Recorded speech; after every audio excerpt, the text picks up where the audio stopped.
Imagine un peu la scène. On entre chez un concessionnaire automobile de luxe. Le vendeur s'approche avec un sourire ultra bright. Ouais, le fameux vendeur qui a un argumentaire parfaitement rodé. C'est ça. Et il commence à te parler de sécurité infaillible, de fiabilité absolue, bref, le baratin habituel pour te mettre en confiance. Et généralement, on hoche la tête, on regarde la jolie brochure sur papier glacé et on fait un tour du pâté de maison. Exactement. Sauf que là, on va imaginer une approche complètement différente. L'acheteur, au lieu de lire la brochure, il sort une grosse casse à outils de son sac.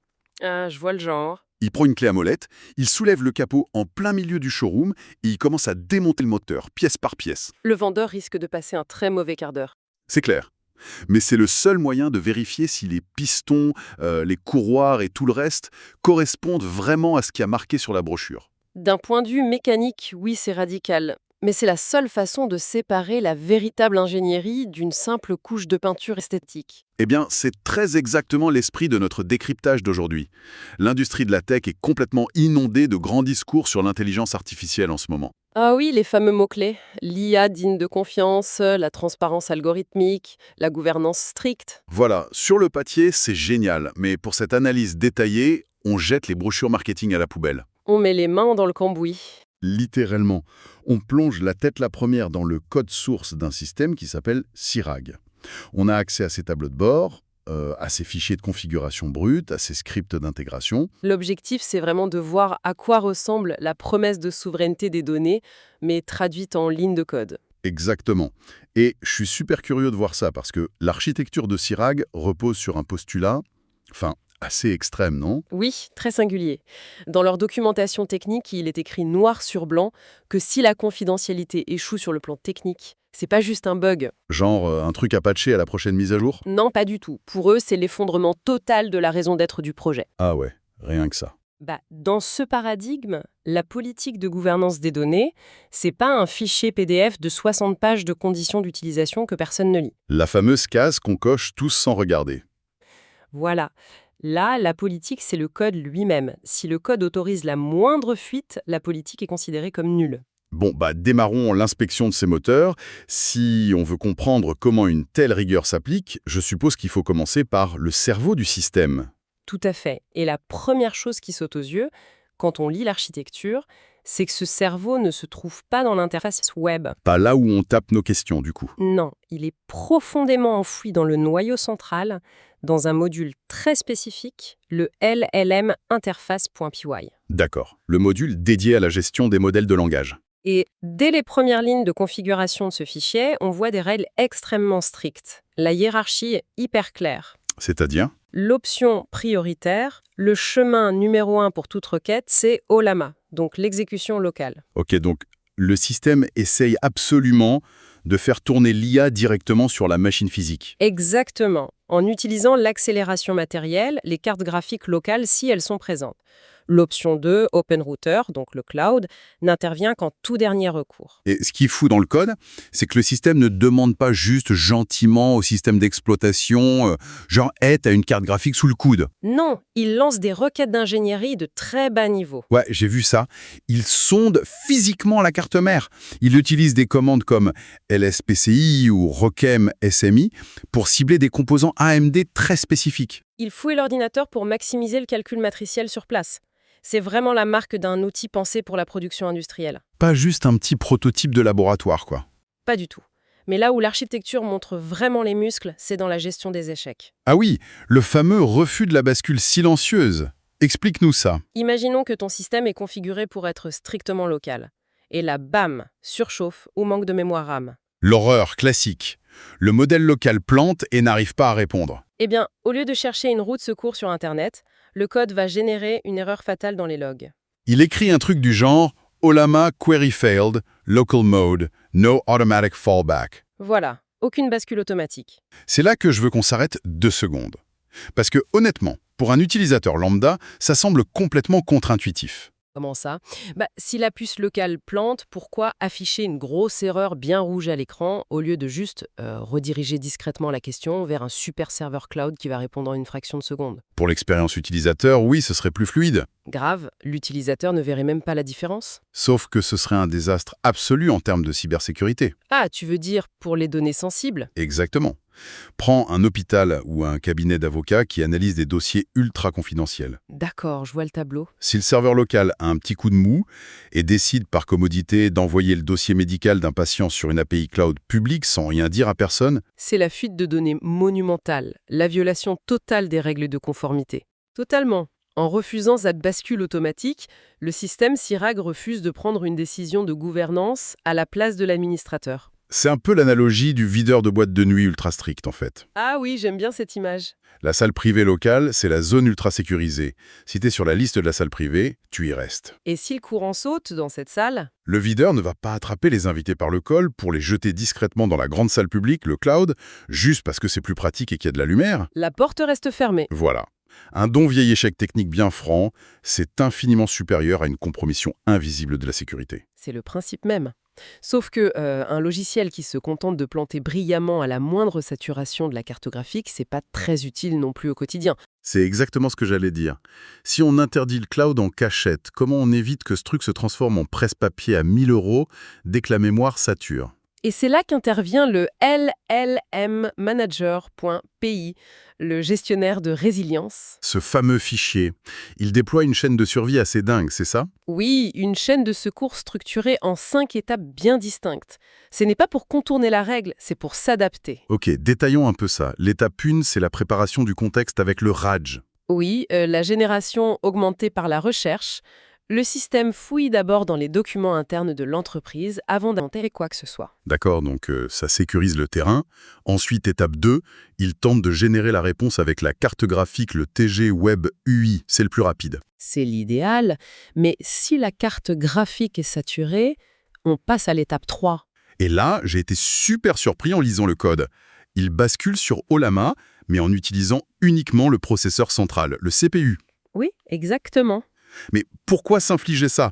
L'inférence d'une IA sur un CPU classique, c'est du lenteur absolue. C'est lent, oui, c'est laborieux. Les mots vont s'afficher au compte-gouttes à l'écran. Mais un calcul lent sur un processeur vaut toujours mieux qu'une fuite de données. C'est le compromis dont on parlait. Le processeur central, c'est le composant le plus stable de l'ordinateur. Donc on sacrifie la vitesse pure, mais on maintient l'intégrité de l'environnement local. Mais attends, imaginons le pire des cas. Le modèle est tellement énorme qu'il sature même la mémoire vive classique. Et le CPU n'arrive même pas à le charger. Là, on arrive à l'étape 4. Et le système fait quoi? Il abandonne? Il abandonne la génération de texte par l'IA. Oui.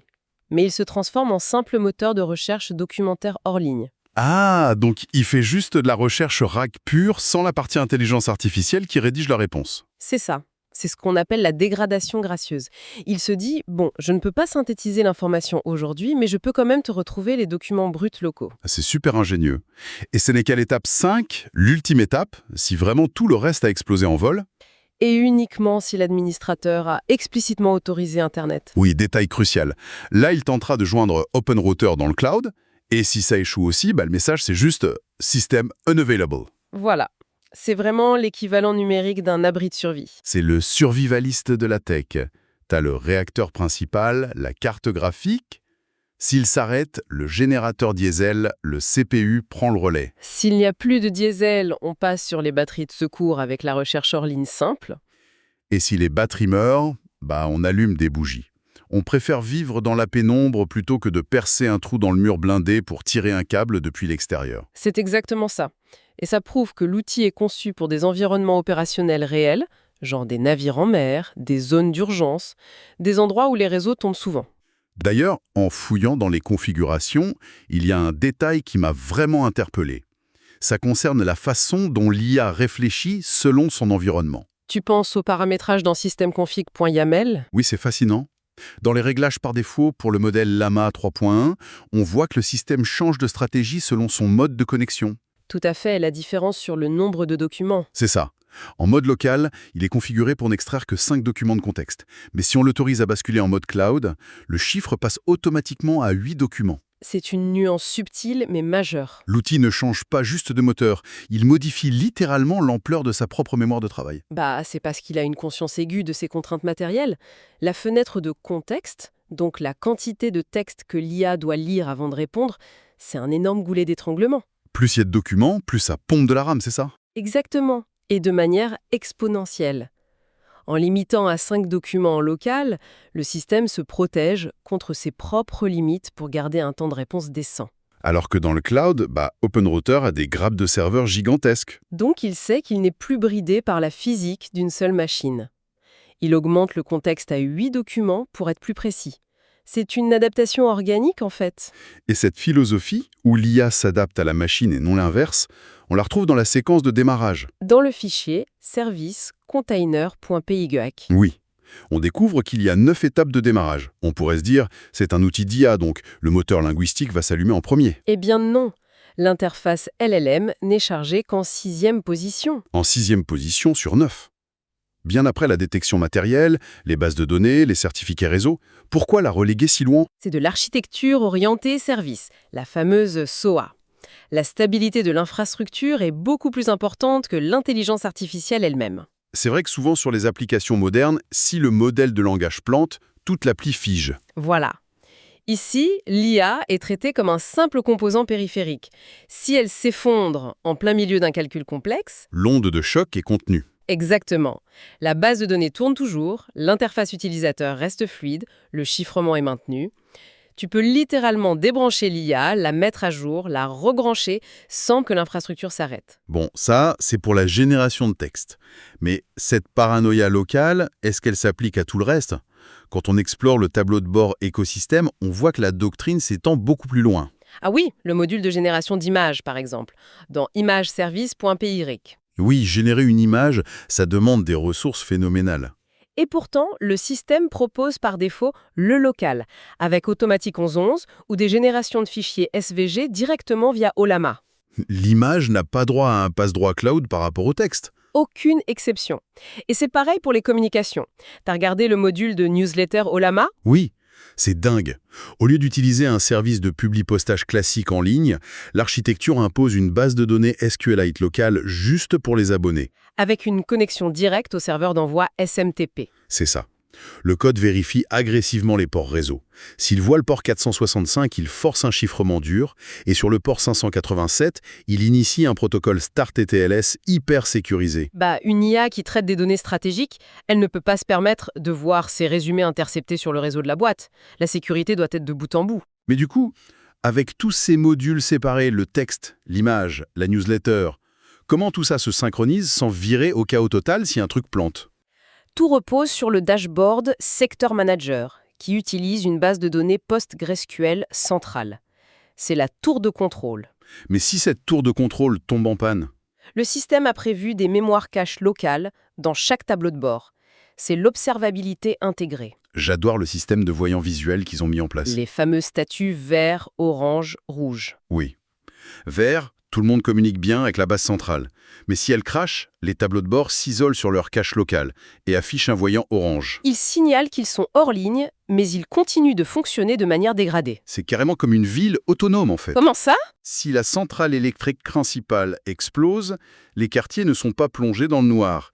Ils basculent sur leurs propres générateurs locaux. Ils mettent un signal d'alerte, mais l'hôpital du quartier continue de tourner en totale autonomie. C'est une très bonne analogie. Et pour que cette ville soit vraiment autonome, sans jamais demander d'aide à l'extérieur, il lui faut d'immenses réserves sur place. C'est clair. Et on voit ça dans les scripts de déploiement hors ligne. Le fichier setup-offline-models.py. Ah oui, celui-ci est impressionnant. Le machin lance un téléchargement d'environ 5,5 gigaoctets de données. C'est colossal pour un simple démarrage de base. Qu'est-ce qu'il y a là-dedans? Ce sont les fondations cognitives du système.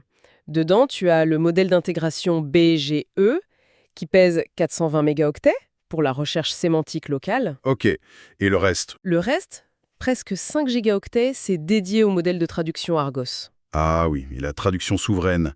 C'est vrai que d'habitude, on envoie le texte à un serveur distant qui a des dictionnaires immenses. Mais là, pour être souverain, le système doit absorber toute la grammaire et le vocabulaire de 10 paires de langues différentes sur le disque dur local. Le français, l'anglais, l'italien, etc.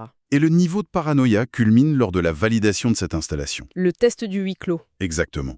Le script ne fait pas juste vérifier si les fichiers sont là.